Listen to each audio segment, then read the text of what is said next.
Alors, un ambassadeur, que ce soit en Roumanie ou ailleurs, il est le représentant de la France dans le pays.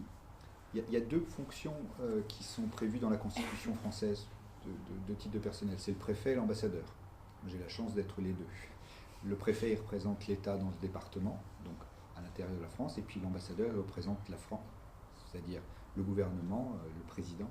Il est d'ailleurs accrédité par le président du pays d'accueil dans son pays d'accueil. Alors maintenant, être ambassadeur de France en Roumanie, d'abord c'est un grand honneur, c'est beaucoup de responsabilités.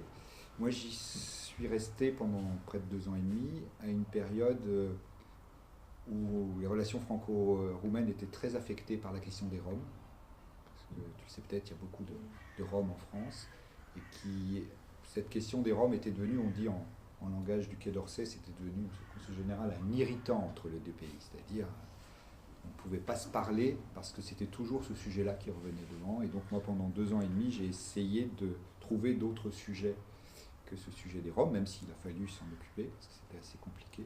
Et en particulier le sujet économique, parce qu'on ne le sait pas, mais en Roumanie, il y a 38 entreprises du CAC 40 françaises qui sont là. Il y a 7000 entreprises françaises en Roumanie, soit plus que d'entreprises françaises en Allemagne, et qui emploient à peu près 300 000 personnes, soit plus que les entreprises françaises en Allemagne.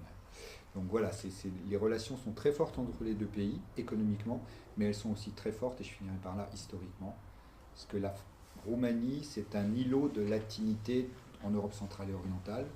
On a des langues qui sont assez proches, même si quand on fait de la linguistique, c'est pas tout à fait vrai, mais enfin, les Roumains se considèrent toujours comme la petite sœur ou les petits frères des Français, parce que historiquement, et j'ai fini, c'est grâce à la France que chaque fois la Roumanie est née, c'est grâce à Napoléon III, c'est grâce après à la Grande Guerre que la Roumanie, il y a exactement 100 ans, s'est alliée à la France contre l'Allemagne.